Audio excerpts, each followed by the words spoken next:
Initial Seanad, Aubrey, McCarthy. Thank you, Ciarán, and thank you, Minister, for being here, and thank you for your statement. I want to share my time with Senator Sharon Keoghan, a colleague from the SIG group, so I'll take 6 and she'll take 2. Is that okay? So, Minister, is that agreed?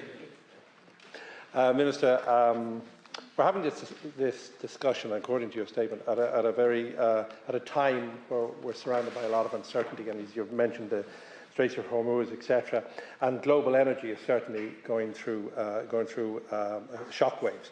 So the ongoing war in Iran has sent shockwaves through international markets, as you've mentioned, and it's disrupted oil and gas supplies, and it has exposed Ireland once again to the fragility of our energy systems, and that's because they're largely based on imported fuels.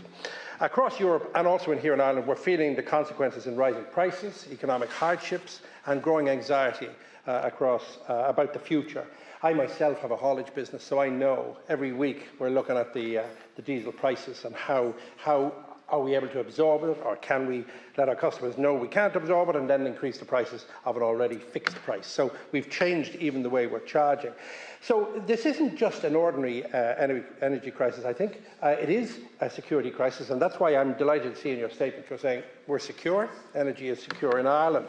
But I do think Ireland does remain one of the most import-dependent countries in Europe. Nearly 80% of our energy comes from abroad, and the vast majority in the form of fossil fuels. And that means decisions that are made thousands of miles away affect us. Even the sort of Strait of Hormuz, when we see it on the news, it actually impacts everybody out there, and that's why we had the recent protests. And also, the Iran war has made the reality of that impossible to ignore, and we saw that with the streets blocked recently, and since the outbreak of that conflict earlier this year, global energy markets have experienced some of the most severe disruptions in modern history, and you can see prices have surged, and some people have made a lot of money out of that, and roughly a fifth of the world's energy supplies pass through the Strait of Hormuz, and that's become a geographical choke point.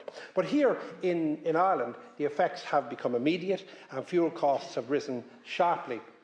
And that's, I believe, why the ordinary person, the hard-working person, was protesting recently. It's the price we're paying for our dependency on fossil fuels.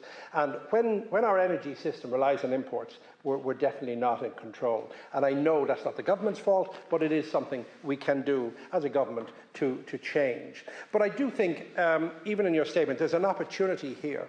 Across Europe, we are seeing a rapid shift in behaviour. I spoke to a gentleman in Nice yesterday who has a car garage, and he says sales of electric vehicles, sales of hybrid vehicles, they've shot up. So households are installing solar panels across the country, and that's at record rates that has never been done before. So demand for renewable technology, solar, wind, as has been mentioned, is accelerating. And I see in your statement about how we have made significant steps. I think I've missed, though, whether you've made any steps regarding storage, because recently we were talking about 1.4 million of energy being wasted every day, which is about 400 million a year. So if we could store that, if we could work on that, I do think Ireland has a good starting point there. We have made real progress regarding renewable energy. You've outlined that, and it supplies a significant part of electricity. But we've set ambitious targets, 80% renewable energy by 2030, and then net zero emissions by 2050. But I do think electricity is only part of the picture. In transport, my own industry, it still depends overwhelmingly on fossil fuel. Oil alone accounts for nearly half of our total energy demand, and then we import all of that. I know there are issues regarding Tarbert. I know the new facility under Shannon, etc. We've promised that for years. But there is a huge challenge in our economy regarding energy security. I think that we're not just producing clean electricity. So I do think now we need to transform our entire energy system. So that means accelerate the transition of to renewable energy. There's untapped potential. It's outlined in your statement regarding wind energy and also emerging technologies like green hydrogen. So it's not just climate solutions, they're security solutions, I believe. And we also must electrify our economy.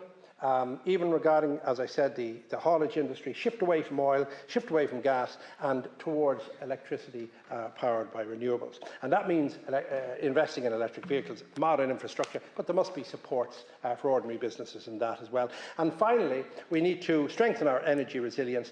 The recent crisis has shown me that the importance of storage, if we could, instead of binning 400 million a year, if we could store that in batteries, etc., it highlights the need across that the grid can benefit from that. So finally, Minister, we must recognise that energy policy is part of national security policy. And the lesson, I think, of the Iran war is absolutely clear. Our fossil fuel dependence has exposed us greatly. Ireland has a choice. Do we remain exposed?